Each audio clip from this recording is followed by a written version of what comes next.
Romance of the Three Kingdoms Chapter 11. Xuanda rescues Kong Rong at Beihai. Lu Bu defeats Cao Cao. The man with the plan is Mi Zhu, renowned for his generosity. Many years ago, while traveling home to Luoyang, he offered a ride to a beautiful woman who was walking slowly in the same direction. He got out of his carriage to make room for her and walked alongside. But she insisted they share. He behaved with absolute propriety. After a few miles the woman dismounted, and as she left she said, "I am the southern manifestation of the deity of the virtuous fire planet. I was sent down to destroy your house. But your kindness has moved me, so I give you this warning. Get home now and remove all your valuables before I descend upon your house tonight." Mi Zhu raced home and did as instructed. Sure enough, that night a fire broke out and destroyed the house. Mi Zhu was deeply affected by this, so that his natural generosity grew and he became renowned for his kindness and his desire to help any in need. This is why he is in the court of Tao Qian and why people listen to him. He recommends creating alliances with two other local governors, Kong Rong at Beihai and Tian Kai in Qingzhou. He himself goes to plead for help from Kong Rong, a 20th generation descendant of Kong Fuzi. 8 Kong Rong had been a child prodigy, having started his rise to power at the age of 10. Kong Rong is uncertain whether to come to Tao Qian's help. He has no personal animosity towards Cao Cao but knows him to be a dangerous enemy to have. As he is wondering what to do, a large yellow headband army appears before the city, ravaging the area and demanding food or they will sack the city. The rebels lay siege to the city, cutting it off from all help. Kong Rong watches the siege with growing despair, until one day out of the blue a lone rider slashes his way through the rebels until he reaches the city gate. The gate is hastily thrown open, and the warrior rides in. This hero is called Taisher Ci. When Kong Rong asks who he is and why he has come, he replies, "My mother has often received kindness from you, sir.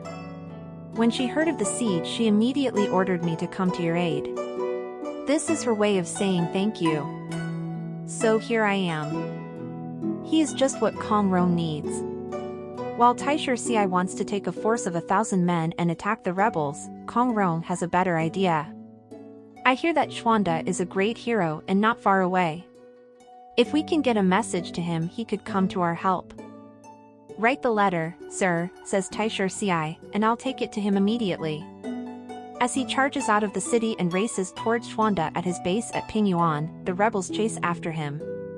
Taisher Ci slays many of them until the rest give up the chase. On receiving the appeal from Kong Rong, Xuanda, Zhongfei and Guanyu, accompanied by 3,000 warriors, set off for Beihai. The rebels don't stand a chance. Even though they have many times more men than Xuanda, Guanyu, Zhongfei and Taisher Ci charge forward, slashing their way through to the city gate. Meanwhile Xuanda attacks the rest of the rebel army with the main divisions of his army, creating chaos among the rebels and sending them fleeing. The siege is lifted. Once inside the city, Xuanda is asked by Kong Rong to join him in coming to the assistance of Tao Qian and oppose Cao Cao's murderous assault on the province. As Kong Rong had done, Xuanda raises the fact that he has no quarrel personally with Cao Cao. But Kong Rong, now convinced they must resist Cao Cao's devastating invasion, persuades him to come to the beleaguered province's assistance. Having given his word that he will join Kong Rong, Xuanda returns to his base to recruit more men. Among those he asks to join him is Zhao Zilong. When Xuanda joins the others at Shuzhou, he suggests that he try one last attempt at appealing to Cao Cao to understand that the murder of Cao's family had nothing to do with Tao Qian. He writes a personal letter to Cao Cao. "I rejoice that we are in touch again, for I have admired all that you have done. I am profoundly shocked that your father has been killed by the rebel Zhang Kai. This had nothing whatsoever to do with Governor Tao Qian.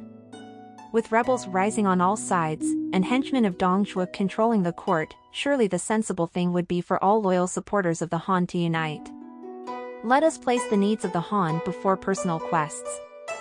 Withdraw from Shuzhou and let us concentrate on defending the empire."